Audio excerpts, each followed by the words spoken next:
Existem algumas coisas curiosas que a gente nunca questiona o motivo.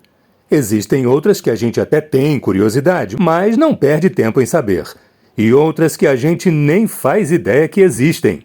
Neste vídeo, vamos mostrar algumas curiosidades sobre as quais você vai adorar conhecer e aprender.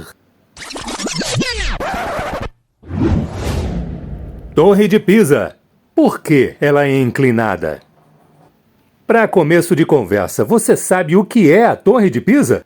A gente sabe que é uma torre, que fica na Itália e que é inclinada. Mas para que ela serve? Para que objetivo foi construída? Então vamos do começo.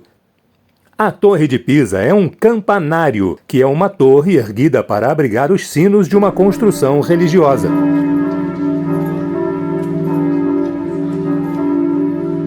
No caso específico, é a torre da Catedral da cidade de Pisa, que fica no litoral da região da Toscana, na Itália. A torre tem uma história bem interessante.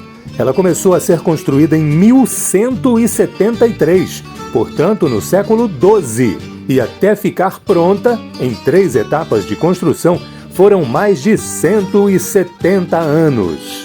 Agora, entrando no assunto principal, por que a Torre de Pisa é inclinada? Será que ela foi projetada assim para se tornar uma atração turística? Nada disso. Foi erro mesmo. Logo na primeira etapa, ainda em 1178, na construção do 3º andar, ela teria começado a se inclinar. O motivo foi uma fundação mal projetada, com apenas 3 metros de profundidade e em um terreno fraco e instável. A torre só não caiu porque as obras ficaram paralisadas por quase um século, devido a guerras entre Pisa e outras cidades, o que era muito comum naquela época. Nesse tempo, o solo se ajustou sozinho e sustentou a torre, mesmo inclinada. Só em 1272 as obras recomeçaram. E, para compensar a inclinação, os andares seguintes foram construídos com um lado mais alto que o outro. Assim a torre não é só inclinada, mas ela também é curva. Várias intervenções já foram feitas para evitar a queda da Torre de Pisa, já que ela sempre continuou a se inclinar. A última delas manteve a torre fechada de 1990 até 2001 e conseguiu diminuir a inclinação em cerca de 45 centímetros, retirando o solo abaixo do monumento e puxando-a para o lugar. A Torre de Pisa pesa 14.700 toneladas. É toda de mármore branco e a inclinação chega a quase 4 graus. No alto estão 7 sinos, fabricados entre 1272 e 1720. Cada sino tem o timbre de uma das 7 notas musicais. Estátua da Liberdade e Torre Eiffel. Existe um parentesco entre elas? A Torre Eiffel todo mundo conhece, é um dos monumentos mais famosos do mundo. Ela fica em Paris, tem cerca de 330 metros de altura e é o monumento pago mais visitado da Terra, recebendo cerca de 7 milhões de visitantes por ano. Isso é mais que o número de turistas estrangeiros que o Brasil inteiro recebe em um ano. Mas há uma parente da Torre Eiffel nos Estados Unidos, mais precisamente em Nova York. Aliás, aqui vai a primeira curiosidade que pouquíssimas pessoas sabem. A Estátua da Liberdade, um dos maiores símbolos da cidade de Nova York, não fica em Nova York. Geograficamente, sua localização é em Nova Jersey, como você pode comprovar aí no mapa. Mas, voltando ao parentesco, pode-se dizer que a Torre Eiffel e a Estátua da Liberdade são filhas do mesmo pai. A Torre Eiffel é uma estrutura em treliça em ferro forjado. Construída para a Exposição Internacional de 1889, ela foi por mais de 40 anos a construção mais alta do mundo e ainda é a mais alta de Paris. O nome da torre vem do engenheiro Gustave Eiffel, dono da empresa que projetou e construiu o monumento.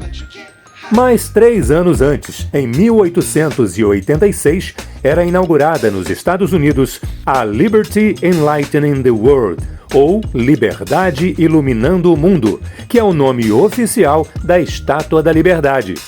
Ela foi um presente da França para os Estados Unidos. Tem quase 93 metros de altura total, sendo metade disso a altura da base e metade da estátua em si.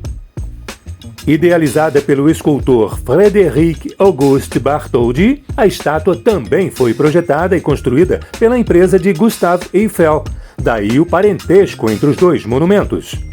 O interessante é que ela foi toda montada na França e depois foi desmontada e enviada para os Estados Unidos para ser remontada no local onde está até hoje, na entrada da Baía de Nova York.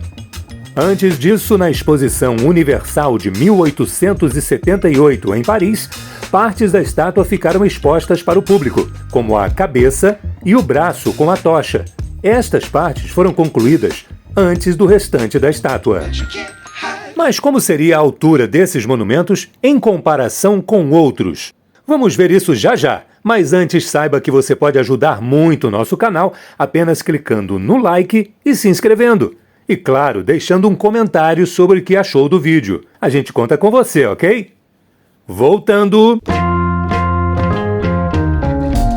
Já que estamos falando de grandes monumentos, o que significa, por exemplo, a altura da Estátua da Liberdade em comparação com outros monumentos famosos? Então, escolhemos algumas construções importantes no mundo para você ter uma noção da magnitude de cada uma dessas estruturas. Começando com o nosso conhecido Cristo Redentor, que fica no alto do Morro do Corcovado, no Rio de Janeiro. O monumento tem 38 metros, contando 30 metros da estátua e 8 metros da base, que abriga uma pequena capela. A Torre de Pisa, como é inclinada, não tem apenas uma altura, já que um lado é mais baixo que o outro. Mas no lado mais alto, a torre tem quase 57 metros. A Estátua da Liberdade em Nova York é bem maior, com seus 93 metros entre estátua e pedestal. A Torre do Big Ben, em Londres, chamada Elizabeth Tower, é um pouco mais alta, com cerca de 96 metros de altura. Já o monumento de Buda do Templo da Primavera, na China, tem 128 metros de altura. Bem mais alta é a Torre Eiffel, imponente com seus 330 metros. O famoso prédio Empire State, no centro de Manhattan, em Nova York, com seus 102 andares, chega a 443 metros de altura. Mas a estrutura mais alta do mundo, construída pelo homem, é o edifício Burj Khalifa, em Dubai.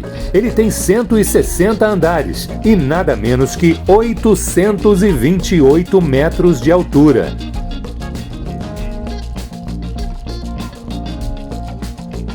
Para se ter uma ideia, se juntar o Morro do Corcovado e a Estátua do Cristo Redentor, mesmo assim, o Burj Khalifa é mais alto. Uma ponte que enrola e uma ponte que some no mar. Em Londres, há uma pequena ponte para pedestres que se enrola para a passagem de barcos. Ela fica em uma rede de canais em Paddington, no centro de Londres, região conhecida pela famosa estação de metrô. A Rolling Bridge, quando está aberta, parece uma ponte comum, de metal e madeira, tem 12 metros de extensão. Mas, quando necessário, ela se enrola, virando um octógono com menos da metade do comprimento da ponte aberta.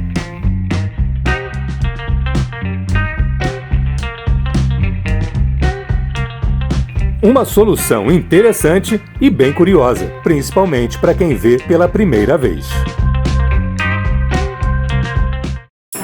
Já entre a Dinamarca e a Suécia, no Estreito de Øresund, fica uma ponte ainda mais curiosa.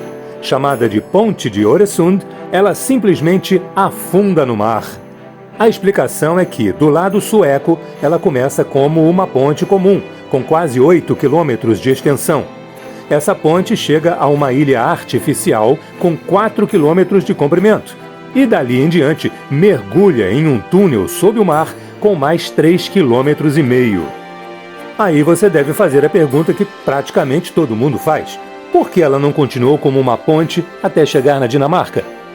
O motivo é que ela teria que ser muito alta e com vãos muito grandes por causa do porte dos navios que atravessam a região. E uma ponte tão alta seria um problema para os aviões que pousam e decolam do aeroporto de Copenhague, ali perto. Dividida em 3 partes distintas, a ponte, a ilha e o túnel, a obra ficou bem mais cara, mas resolveu estas questões. E vai dizer que a imagem não é impressionante.